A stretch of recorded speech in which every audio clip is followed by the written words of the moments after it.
Silar shaye-shaye, babi na biyu. Bismillahirrahmanirrahim. Ai ba ta yin hirarka. Suka ɗan yi shiru. Jimawa kaɗan sai ya sake shigo da wani zancen. Wato kenan tun da kika gama sakandare shi kenan kin gama karatu ko? Kin daina neman ilimi kin fi so a yi miki aure ko? Ta ce a'a. Ya ce a'a kamar ya? Goggo ce ta ce ya isa haka. Shi ya sa kike hira da samari? Kullum na zo garin nan sai na ganki kina hira da saurayi ko kunya ta ba kya ji ko? Ta sunkuyar da kanta ƙasa. Wai jiya ma har na shiga gidan na fito ko zuwa mu gaisa ba ki samu damar yi ba, don kina tsoron kar ya yi fushi ko? Ta ce a'a ba zai yi fushi ba, ai shi ma ya ce wai zai zo ya gaishe ka kafin ka koma. Musa'ab ya ce a'a ya sha zaman shi, ba na son gaisuwar shi. Ta ɗago ta kalle shi saboda maganar tashi. Idanuwanta suka haɗu. Ta yi hanzarin kawar da nata. To me ya gami na da shi da zai zo gaishe ni? Ba yana zuwa gaida su Abu ba? Ki gaya mishi ni na ce ba na son gaisuwar shi, don ba zan yi surukuta da shi ba. Ya rinƙa zuwa gidan su Inna da su Abu da suka san da zaman shi suke kuma ɗaure mishi gindi. Sai ko ke da na ji an ce wai kina mutuwar son shi. Ta sake ɗagowa ta sake kallon shi a wani yanayi. Bai kawar da kai daga gare ta ba ya ce a'a to, ni ma a bakin Abu na ji. Abin da ta gaya min kenan wai kuna mutuwar son juna. Ta sake kallon shi in ji Abu? Ya ce i ko ba haka ba ne. Ta yi shiru. Ya ce in ba haka ba ne ai sai ki gaya min in ji. Ta ce ai ni na daina yin wannan maganar, alƙawarin da na yi wa Gwaggo kenan. To na ji kin yi alƙawari. Amma kina son shi ko ba kya son shi? Ta ce ina son shi. Falon ya yi shiru na wani tsawon lokaci saboda faɗuwar gaban da Mus'ab ya samu. Ya yi ƙoƙarin kawar da damuwar ta hanyar yin jarumtakar faɗin. To ko kina son shi ai yin karatu ba laifi ba ne. Ta langaɓar da kai kafin ta ce, tun da Gwaggo ba ta so shi kenan na haƙura. Ya ce haka ne Aisha, ga dukkan alamu dai kirki ne da ke. Don waɗannan kalaman naki alama ne na zurfin nazari. Ta ce zan tafi, don Gwaggo ta ce kar in daɗe. Ya ce to Aisha ai na gode miki, kin yi min abinci mai daɗi na ci na ƙoshi. Banda haka kuma kin yi min hira. Iyakai dai hirar taki ba ta ishe ni ba. Na kuma sai in na ce zan biyo ki gida mu ƙara ba yarda za ki yi ba. Za ki ce saurayinki zai zo kar in zo in yi muku baƙulu, in hana ki hirar soyayya. Ya zuba mata ido a yanayin zolaya, ga kuma irin toshin nan da samari ke yi wa 'yan mata in sun zo hira. Ta yi murmushi ta ce ba fa kullum nake hira ba yaya, sau ɗaya nake yi a sati Juma'a. Dace kake yi kana samu na ina hirar saboda ƙarshen sati kake zuwa. Ya ce ai shi kenan Aisha, zan iya yarda da ke akan komai, tunda na san ba za ki yi min ƙarya ba. Ya ce to yanzu tunda ni ma kin zo min hira me kika gani ya baki sha'awa a gidan nan? Ta yi murmushi ta ce komai na gidanka ya bani sha'awa, musamman kicin ɗin, sai dai ban buƙatar ka bani komai na gode. Ya tashi ya shiga ɗakin shi ya fito da kwalin Hansat ya miƙa mata. Ta zuba mishi ido nuna alamar ba za ta karɓa ba. Gaskiya kyautukan da kake yi min sun yi yawa, ni wani lokacin ma har tsoro suke bani. Ya tsare ta da idanuwan shi ya ce, wace irin magana Aisha ke gaya min? Ni ne mai yi miki kyautar da take baki tsoro? Kina nufin saboda ki san fa kusa da ni ne? Dan dai ba ki da wayo ne sanda Inna take raye ko? Ina ganin da ba sai na tsaya ina gaya miki muhimmancin ki a wurina ba. Ba sai na tsaya ina gaya miki cewar ba ni da wata wacce zan yi wa alherin da zai sa ni jin daɗi fiye da ke ba. Ni dama na daɗe da gane yadda nake jin ki ba haka kike ji na ba. Da sauri ta ce mishi ba haka ba ne yaya. To in ba haka ba ne yaya ne? Yanzu da kin mai da ni ne na fi kowa kusa da ke. Kamar yadda yake a wurina, kya gaya min wannan maganar don kawai na ce ga waya. Ko gaisuwar safe ma rinƙa yi da safe. Ta sa hannu biyu ta karɓa tare da yin godiya. Ya miƙa hannu ya ɗauko ɗan makullin motar shi da ke ajiye ya ce, mu je in kai ki gida. Ta ce to. Sun fito harabar gidan kenan suka yi kicibis da wata mota ƙirar Honda mai lambar Azara tana shigowa. Musa'ab ya kalle shi ya ce, sai dai ka jira ni in je in dawo don ba zan fasa mai da yarinyar nan gida ba. Mutumin ya fito yana murmushi ya ce, to ka tsaya in zo mu gaisa mana don mu san juna ko kuwa? Ya ce a'a ba sai kun san juna ba, ƙanwata ce wannan. Dan na kana wani murmushi. Ya ce in dai gantan a haka tunda ku dama Fulani ai ƙannenku ne suke rikiɗewa su zama matanku. Musa'ab ya ja mota ya tafi. Sai da suka hawa hanya sosai sannan ya ce mata Aisha. Ta yi maza ta juyo gare shi ya ce, wannan fa shi ne Sham'una abokina da nake zuwa wurin shi a Azare.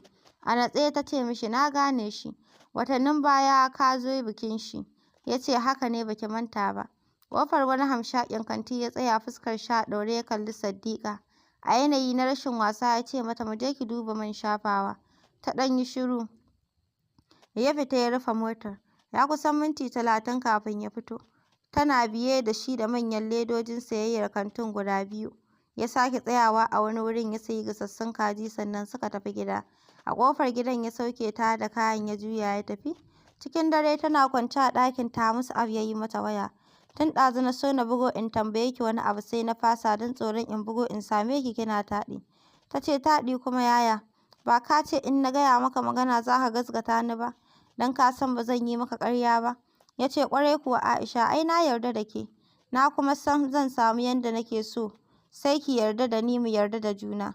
Ta ce to ai na ce maka sau ɗaya nake hira a sati. Kuma ɗazu ka ce min in na zo gidanka za ka gaya min laifin da na yi maka. Na zo baka ce min komai ba. Dama maganar karatunki zan yi miki.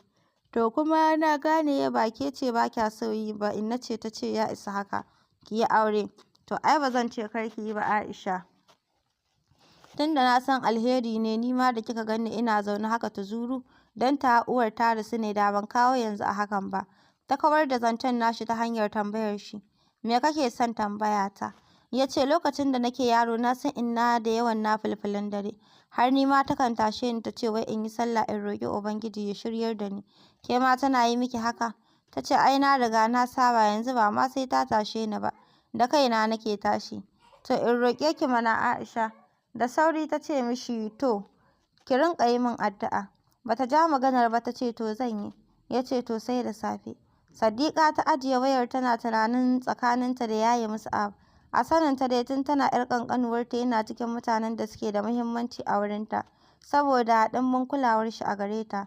Shi mai son ta ne mai kulawa da ita, mai yawan alheri a gare ta. A dalilin hakan ne ma ta fi kowa farin cikin dawowar shi. To amma a yanzu halin da take ciki, tana cikin ruɗani ba ta fahimtar al'amuran. Barin dukiyar da yake yi mata bai yi mata daɗi. A ganinta ko 'yan uwan shi da suke ciki ɗaya ba ya yi musu haka. Washegari da safe ta idar da sallar asuba kenan ta ji ƙarar wayarta. Ta sa hannu ta ɗauka. Ina kwana Aisha? Ta amsa lafiya lau yaya gidan? Ya ce lafiya sai dai ban yi bacci ba jiya. Da sauri ta ce mishi ni ma haka. Me ya hana ki bacci Aisha? Ta yi shiru. Sai ta ji ya soma yin bayanin cewa ni kin san ban iya ɓoye-ɓoye ba.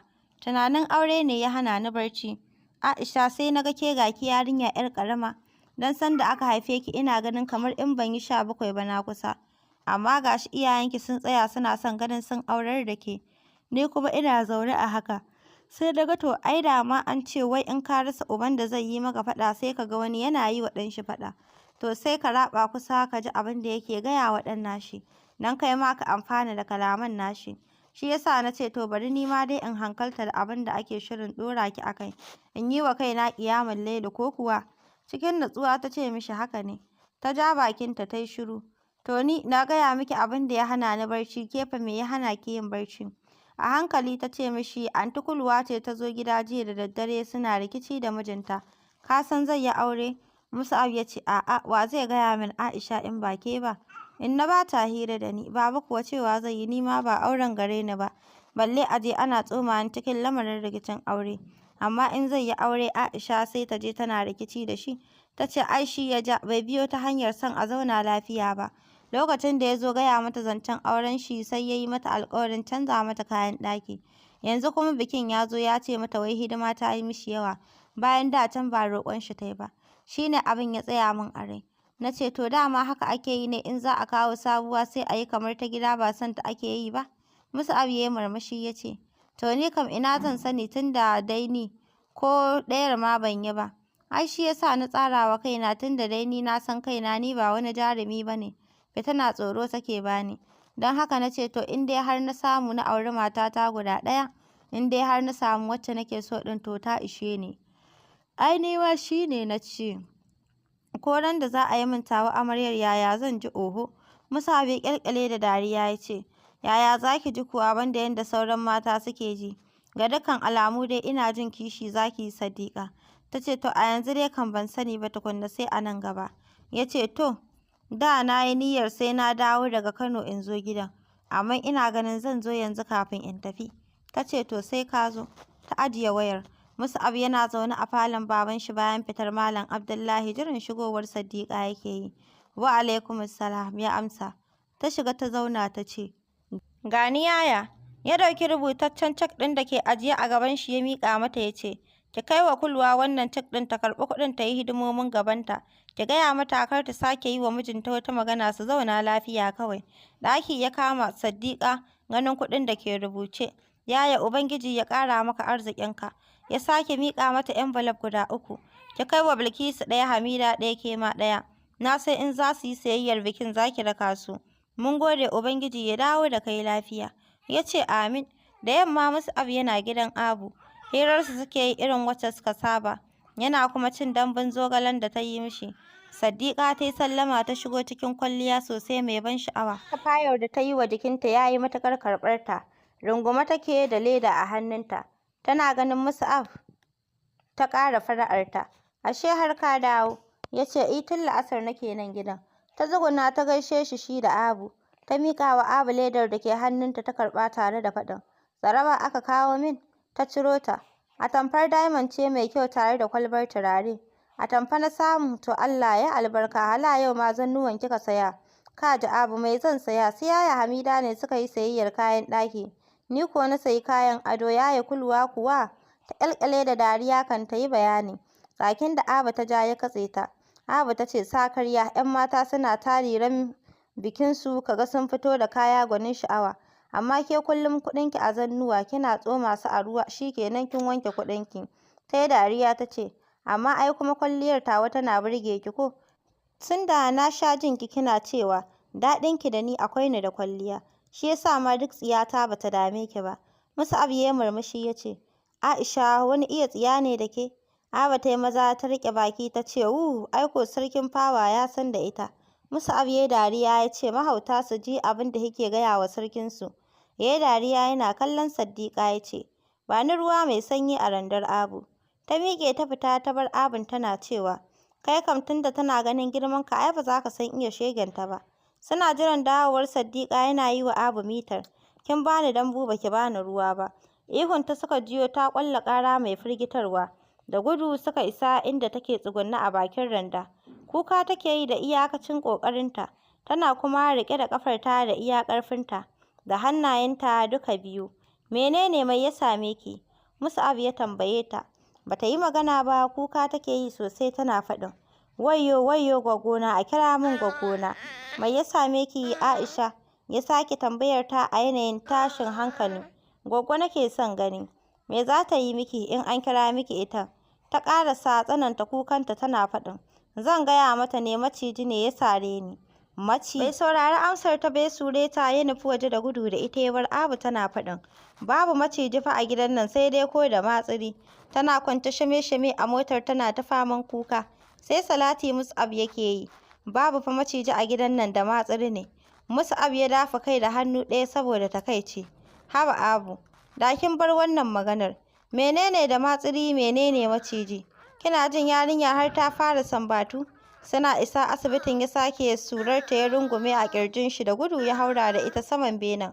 Ya shimfiɗe kan gadon da ba marasa lafiya. Cizon maciji ne. Likita cizon maciji ne. Bayanin da yake yi kenan. Nan da nan aka shiga gwaje-gwaje da bincike don gano inda cizon macijin yake babu. Sai kuma ya shiga gwajin dafi tsawon lokaci yana aikin. Ita kuwa Saddiƙa ba ta ko buɗe ido ba, sai faman salati take yi. Mus'ab yana taya ta tare da yi mata bayani. Babu fa abin da zai same ki Aisha. Ai ba za ki mutu ke kaɗai ki bar ni ba. Ai sai maraicin ya yi min yawa ni da ke ai. Tsakin Abu ya katse shi. Ya maza ya koma inda take. Ashe ma ta daɗe tana hararar shi bai lura ba. Haushi da takaicin Abu suka tarar mishi. Gashi babu halin ya ce ta koma gida saboda shakkar barinta da yake yi. Yallaɓai ba na jin akwai dafin maciji a jikin yarinyar nan. Tsit gaba ɗaya ɗakin ya har ita ma Saddiƙan.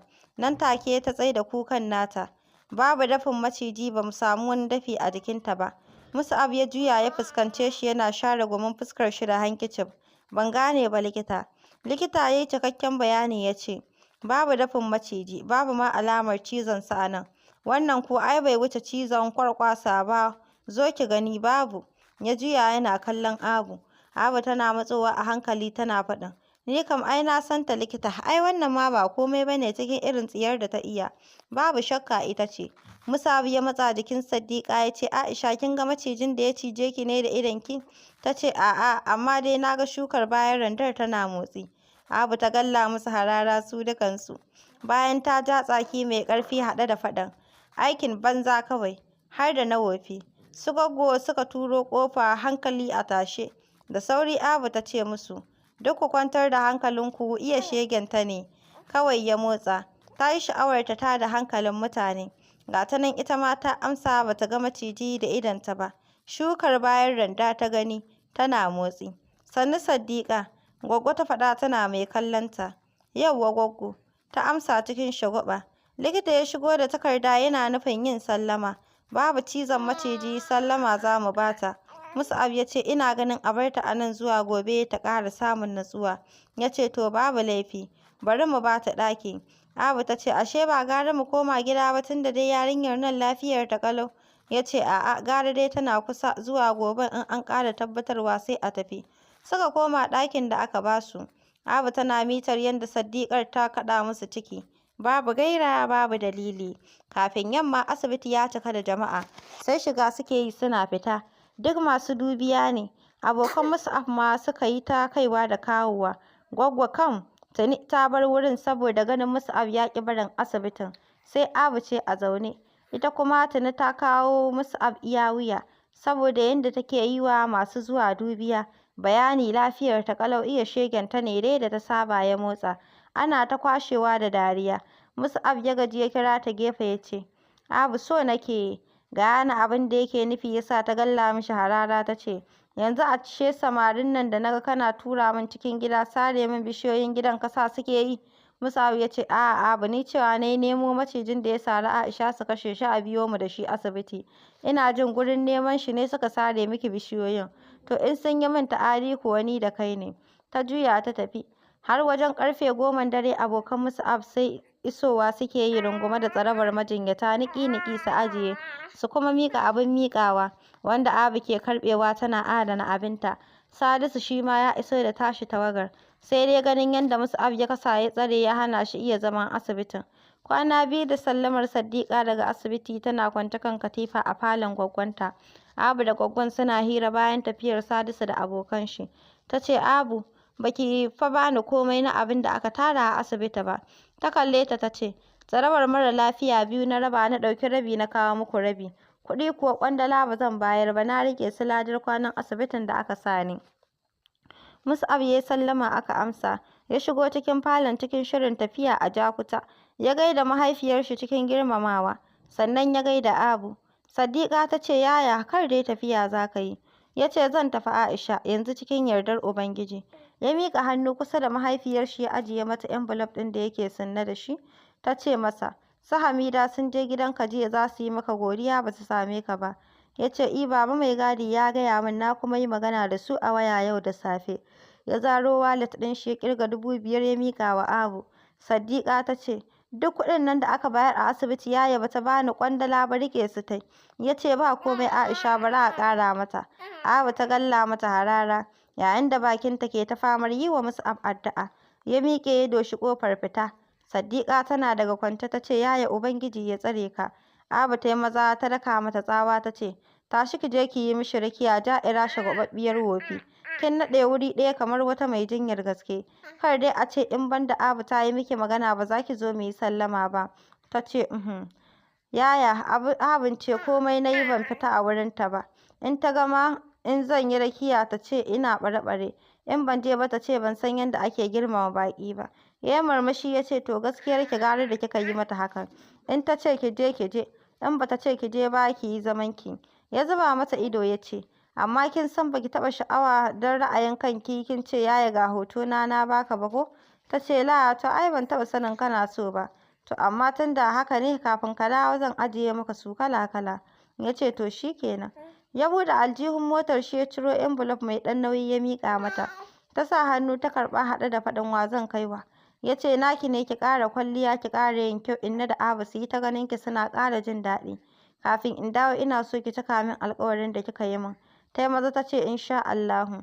Suka yi sallama ya tafi. Ita ma ta shiga gida. Rayuwar Mus'ab a Ajakuta. Gidan nashi babba ne ƙwarai, irin gidajen nan ne na ma'aikatan Ajakuta Star Rolling Company. Yana zaune a gidan ne shi da wani tsohon abokin shi ɗan Bauchi da suka yi sabo tun sanda yake karatu a ATBU. Mus'ab ne ya gayyato shi ya dawo gidan, duk da shi ba ma'aikatar yake ba, don ya rage wa kanshi zaman kaɗaici, ga kuma yawan tafiye-tafiye da yake yi. Haka nan abotar tasu ta yi daidai, don kuwa halayensu ɗaya ne. Mus'ab da Sani suna zaune a falo, karan sigari ne a hannayensu. Labarin tafiyar Mus'ab ke bashi. Ai sai kawai za ka yi ka bar wani kamun ƙafa wurin kakarku. Ka san su iyayenmu su kullum ya kamata suke ba su san tuni aka bar wannan ba. Ga na gida yana so yaushe za a je ana maganar na waje. Ina ce na gida ya ƙoshi ake miƙawa na waje, shi ma ya samu. Ka janyo ta a jikinka ka yi hikimar da za ka yi ta yadda za ka shiga tsakaninta da saurayin cikin hikima. Mus'ab ya zuƙi sigarin shi cikin jin daɗi ya fitar da hayaƙin a nishaɗance ta baki ta hanci. Ya kalli Sani a hankali ya ce mishi, ba fa yarinyar nake tsoro ba, mahaifiyata nake tsoro. Ita ce kuma take riƙe da ita. Sani ya ce, ka dai yi ƙoƙarin kammalawa da yarinyar tukunna. Ya ce, a'a, ana ga ƙura kana ga hayaƙi. In baka sani ba Aisha za ta iya cewa tana so na, mahaifiyata ta ce ba ta yarda ba. Da sauri Sani ya tambaye shi ya ce, a kan wane dalili? Ya gyara zama ya ce, saboda tana ganin ban dace da auren yarinya irin Aisha ba, tunda ina shan wannan. Ya ɗaga karen sigarin da ke hannun shi ya nuna mishi. Ta kuma riga ta sani game da ni. In na ɓoye wa Aisha ba zan iya ɓoye wa Inna ba. Ita kuma mai ƙyamar irin waɗannan ɗabi'un ne. Ina kuma tabbatar maka cewa ko cikin 'ya'yan da ta haifa ban ga tana yi wa wani irin son da take yi wa Aisha ba. To yanzu kai tun da haka ne me ka shirya? Mus'ab ya wurgar da kwanton sigarin shi cikin ashtray ya sake ɗauko wani ya sake kunnawa. Sai da ya mishi kyakkyawar zuƙa ya fitar da hayaƙin a hankali cikin natsuwa kafin ya ce mishi, to ga nan dai Sani, ban san abin yi ba tukunna. Na dai san kawai ina son Aisha. Zan kuma tsaya in yi komai har sai na ga abin da ya ture wa buzu naɗi. Janifa ta shigo daga ɗakin shi ta fito. Bambancinta da mai tsirara kaɗan ne. Ta nemi wuri a gefe ta zauna. Ita ma sigari take sha. Sai da ta zuƙa sau biyu ta nisa sannan ta ce, ba faɗan ya ƙare ba ne. Don kar ka ɗauka tilasta ni da kai ne abin da ba na so yana nufin ya ƙare kenan. Na gaji da abin da kake yi min kullum ina tare da kai. Amma wai ban isa in za ka Misau ka gaya min ba. Sai kawai in zo gida in samu ka tafi. Ni dama ba zuwan arziki ne ba. Don kawai ka gwada min fin ƙarfi ne. Kuma ba zai hana ni yin faɗar da ya kawo ni ba. Sani ya ƙyalƙyale da dariya ya ce, haba Jenifa, faɗa ai ya ƙare tun da har aka yi haka. Sai dai nan gaba kar a sake tun da kin ce ba kya so. Ni ma shaida ne don haka kai Mus'ab ka ba ta haƙuri. Mus'ab ya kalle ta ya ce, to a kan wane dalili za a yi hakan? Kar in je ganin iyayena sai na sanar na nemi izini wajen wata, ko kuwa don an gan ni a bariki. Ko na taɓa gaya wa wani cewa daga sama na faɗo, ba daga jikin iyaye na fito ba. Sani ya ce, kai fa tsiyata da kai kenan. In an ce ka yi laifi ka ba da haƙuri sai kawai ka fi wanda aka yi wa laifin fushi. Mus'ab ya ce, a'a rainin hankali ne ba na so. Iyaye wasa ne. Daina ɗaurewa ƙarya gindi Sani. Bariki na je. Ba za a tambaye ni lafiyar mutanen gida kafin a ce min ga abin da na yi ba. Sai a rinƙa muzure ana yi min barazanar tashin hankali wai za a min tsiya. To tsiyar me za a yi min? Ko na taɓa cewa wani ina tsoron tashin hankali ne? Ni ba rufe ni da duka za a yi ba, surutu ne kawai. In na ga ya ishe ni kuma in yi waje da mutum in rufe gidana. Janifa ta zumburo baki. Sani ya ce, gaskiya ke ma ba ki kyauta ba. Da kika san gida ya je ai da sai ki tambaye shi mutanen gidan kafin ki yi maganar da za ki yi daga baya. Don haka a dai yi haƙuri kawai maganar ta ƙare. Ta zauna nan suna hira da Sani. Mus'ab ya kalle ta ya ce, zan fa ci abinci. Cikin hanzari ta miƙe ta shiga kicin ta soma aikin abincin da za su ci. Tana cikin shiryawa a falo bayan ta kammala, yayin da shi kuma Mus'ab yake tsaye yana gyara hannun rigar shi da ya naɗe saboda alwalar da ya ɗauro. Sai ga wata sisin ta shigo gidan tana takun ƙwas-ƙwas tun daga bakin ƙofa ta sakar mishi murmushi. Ya ce, welcome blessing. Ta iso gare shi. Kafin ya ankara har ta sa hannayenta biyu ta rungumo shi tare da sumbatar kumatun shi. Da sauri ya ture ta cikin takaici. What nonsense is this blessing? Kina ganin ruwa a jikina, ke baki san in an yi alwala ba a irin waɗannan abubuwan ba. Bai saurari maganar ta ba, ya fice cikin sauri don ya sake wata alwalar, don kar ya rasa jam'in masallacin unguwar. Mus'ab ya dawo ya samu Sani a tsakiyarsu yana ba da haƙuri. Ya kalle shi bayan ya wurga carbin shi kan kujera. Kar dai yau ma baka je masallaci ka samu jam'i ba. Sani ya ce ai inda na tafin kuwa da bata yi kyau ba. Dan dambe suke yi mana a gida. Mus'ab ya harari Sani ya ce su yi mana dambe a gida hauka suke yi. Wace ce matata a cikinsu? To ko matan aure ai huɗu aka bani ikon yi balle haka kawai daga ana zaman cin arziki. Sai kuma wata ta ce bata yarda a ci da wata ba. Ni duk matar da ta shigo gidana saboda ni son ta nake yi. In na ga dama in haɗa 2 ko 3 a kan gadona duk zan iya da ku. Gadon kuma mai faɗi ne kar wata ta ce za ta tayar min da hankali. Ya ɗebi abincin shi ya soma ci hankalin shi a kwance. Ko kallon inda suke bai yi ba. Jennifer za ta yi magana ya katse ta. Look, I want peace. Kin gane? Ya tsare ta da ido. Ta tsuke baki. Ya tashi ya shiga ɗakin shi ya fito. So mahi saurare.